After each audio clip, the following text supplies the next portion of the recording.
Okay guys, so ipapakita ko lang sa inyo ngayon yung kabuuan ng lupain dito sa Gishan. Ayan. So, yung nakita nyo doon, bawal pala magturo-turo pero okay. Basta yon yung yan guys, nakikita nyo na yan. Yan yung kay Nanay Inday, yung kay Nong Raymond, and yan naman kay Uncle Carpo, and yung nagtatrabaho dyan ay si Dodoy. Ayan. And yan naman yung kila, anong ano na, Uncle Perto, no? Paano?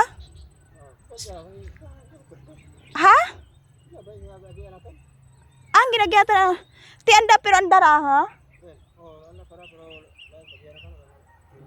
At sinuro ka ano? Okay. So iba na pala guys yung nag-ano niyan, yung nagtatrabaho niyan. So yan yung kila Uncle Bugrong, o diba? Meron din namang Banawi Rice Terraces, ay hindi pa, Rice Terraces version yung Gishan. Ha? May mga? Hindi. Basi dyan day. Okay, and yan, syempre yan yung sa amin. Yung ginaobra ni Uncle Bantoy. And yun nun, sobrang daming saging. Oh, grabe. And of course, yan na, yung nakikita nyo sa screen ngayon. Yan, that's Barangay Pandanan. O, diba? Ayan. Tugari ang kay Uncle Bugrong, may mga baka. Toay, dan, amuraan na. And,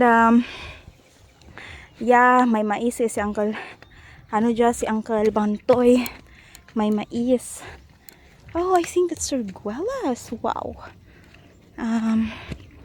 Yeah, it's beautiful. That's Valderrama National High School right there.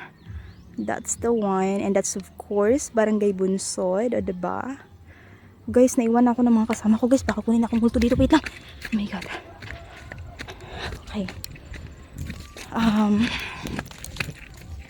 Ayan, so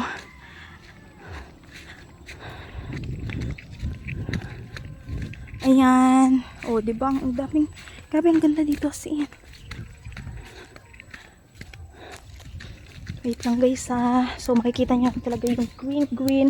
Bawal din kasing lagyan ng music eh. So wala tuloy kayong maririnig. Ngayon, Valderrama banwa ko nga pinalangga. Manggadan ikaw sa mga taramnan kag suba. Sa imong, ano ganiran? Sa imong sabak, mabuol o nabuol? Mabuol? Mabuol ang kasuhayan.